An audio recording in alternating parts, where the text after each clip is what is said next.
Hay mga kalulu! O, sino mahihilig sa pata dyan? Eto, iba't ibang klaseng luto. Unahin na natin yung crispy pata nila na may libreng kare-kare. 199 pesos lang yan, may kasama pang rice. Grabe naman yan. Tignan mo. Wow. Pata mo na lang. Sinigang na pata, 190 pesos, may kasama na ring rice. Mihiwalay agad yung balat. Grabe naman yan, oh. Oh, ganun siya kalambot, oh. Nilagang pata, 190 pesos. Grabe yung lalambot na mga pata nila dito. Pag hinawakan mo nga, nawawasak na, oh. Siyempre, dito lang yan sa Tondo, Tondo. Located sa Dandan Street Corner, Velasquez Street, Tondo, Manila. Mahilig ka ba sa pata? Sama mo na yung tropa mo. 199 pesos crispy pata with kare-kare sauce. Tapos may kasama na rin siyang rice. Tikman mo naman. Grabe naman yan. Tignan mo. Wow. 199 pesos lang yan. Libre pa yung kare-kare sauce, ah. Tikman natin yan. Ayun. Grabe naman kalambot yung. Ay, umihiwala yung crispy pata nyo. Sobra, oh. Crispy na malambot siya. Grabe naman.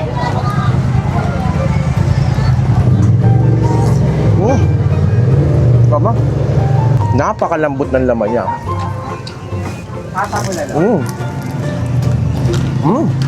Panalo. Ito yung kare-kareng ano. Hindi matigas yung balat.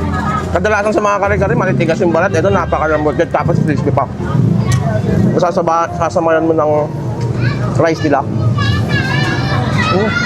Ayun, at meron din sila dito sinigang na pata sa halagang 190 pesos lang. Ay, napakalambot, ha. Mihiwalay, oh. Ayun, oh. Mihiwalay agad yung balat. Grabe naman yan, oh. Oh, ganun siya kalambot, oh. May kasama na ring rice yan, syempre, ha. Tikman natin yan.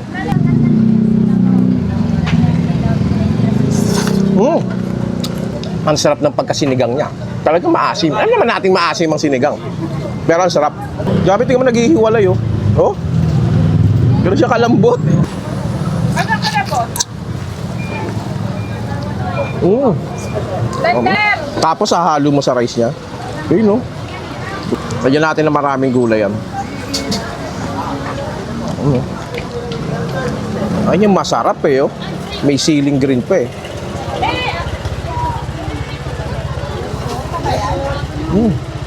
Ako, ano yun sa'yo, sir? Kasama pati ceiling green.